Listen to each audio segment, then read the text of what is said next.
Bonjour, nous sommes le vendredi 13 mars 2015. Mais quand j'ai vu qu'on était vendredi 13, je suis allé d'abord regarder la une des journaux. Non, non, je plaisante.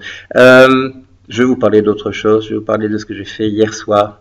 Hier soir, j'étais à Namur, en Belgique. Nous étions dans le palais provincial, je crois que ça s'appelle, oui, le palais provincial, qui est un hôtel de maître du XVIIIe siècle et c'est décoré de manière tout à fait charmante. Si vous allez aux toilettes en passant par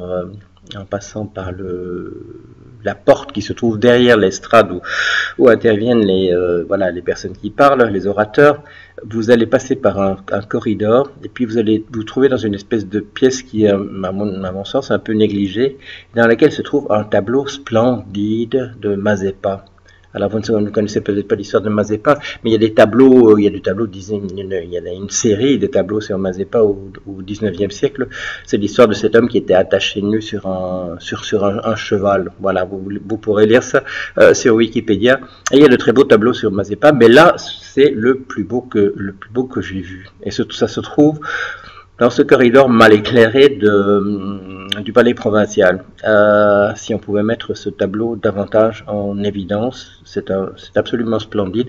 Quand j'essaie de le décrire hier, j'ai parlé de la croix, j'ai parlé aussi de certains de ces splendides tableaux de Daumier, surtout connu par ses gravures, mais qui a fait aussi des tableaux à l'huile extraordinaires.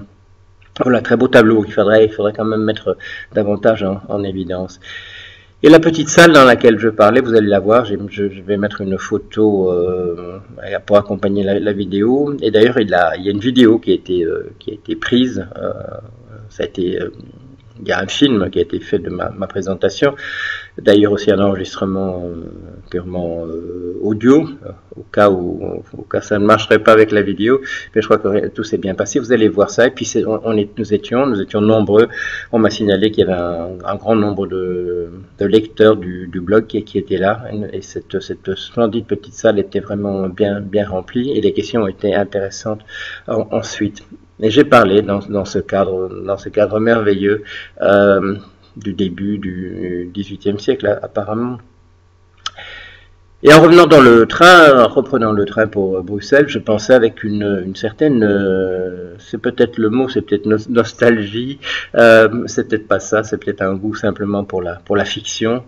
Je me suis dit que parler comme cela, comme j'ai eu l'occasion de le faire hier, de la vérité, première partie de mon livre sur comment la vérité et la réalité furent inventées, publié en 2009 chez Gallimard, dans la Bibliothèque des sciences humaines, que parler comme ça, une soirée, d'avoir un auditoire attentif pour m'écouter parler d'Aristote, de Platon, de Socrate, de comparaisons possibles entre la Chine ancienne et la Grèce de la même époque.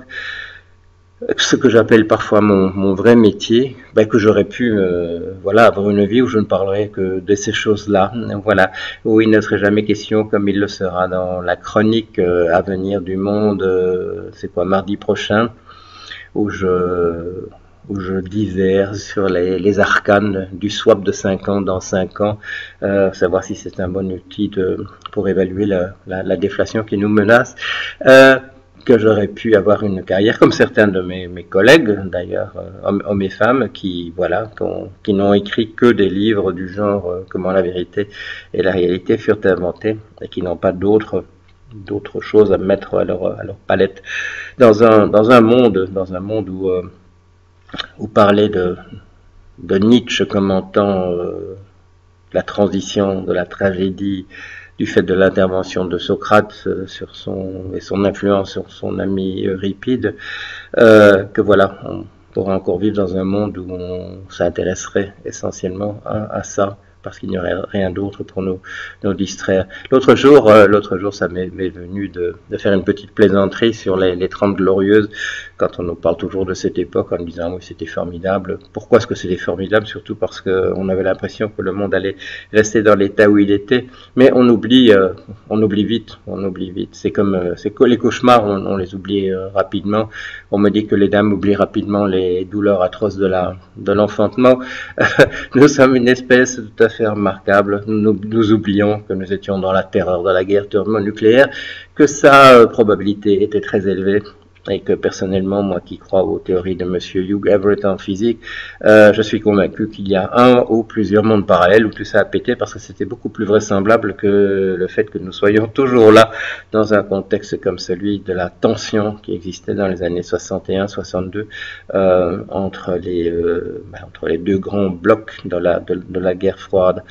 Alors voilà, avant d'idéaliser le monde passé, réfléchissons. Le monde est en chaos en ce moment. Je suis épaté quand il y a des gens qui viennent à certains de mes exposés. Et en général, à ce moment-là, c'est quand comme ça a été récemment le cas d'un club d'hommes et de femmes d'affaires, et qui viennent me voir avec le visage un petit peu bouleversé, en disant: mais vous croyez vraiment que le monde est comme vous nous l'avez décrit? Des gens qui découvrent ça, l'état d'effondrement dans lequel nous trouvons.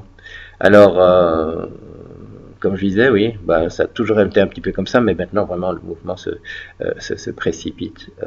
Il y a une sorte d'ironie évidemment à écrire des papiers sur le swap de 5 ans dans 5 ans, se demandant si ça marche, parce que ce qu'il faudrait faire en fait, s'il ne s'agissait pas de chroniques qui sont limitées à 4000 signes, c'est de décrire chaque fois le cadre général dans lequel l'effondrement a lieu, et que cette histoire de swap de 5 ans dans 5 ans, ce n'est finalement qu'un détail dans un tableau qui est celui de la totale absence de maîtrise qui est la nôtre maintenant vis-à-vis de l'économie autour de nous. Il y a eu des périodes difficiles dans les années 1930, bien entendu, où on cherchait ce qu'il fallait faire, etc. Mais ici, quand vous décrivez en fait le fonctionnement du système financier, maintenant on essaye vraiment n'importe quoi. Pour voir si ça va marcher ou non. On pousse sur un levier, puis on regarde, puis on attend, et surtout, et c'était ça le sens de ce billet que vous allez voir, on se fie à des modèles qui n'ont aucune qualité. C'est des modèles dont on sait qu'ils sont inutilisables, dont on sait que tous les résultats qu'ils produisent sont sans intérêt. Et pourquoi est-ce qu'on le fait quand même? Eh bien parce que la théorie nous dit que si l'homme était rationnel, eh bien ça marcherait. Voilà, c'est là qu'on en est, malheureusement, en théorie financière. Je vais arrêter là-dessus pour aujourd'hui. À la semaine prochaine.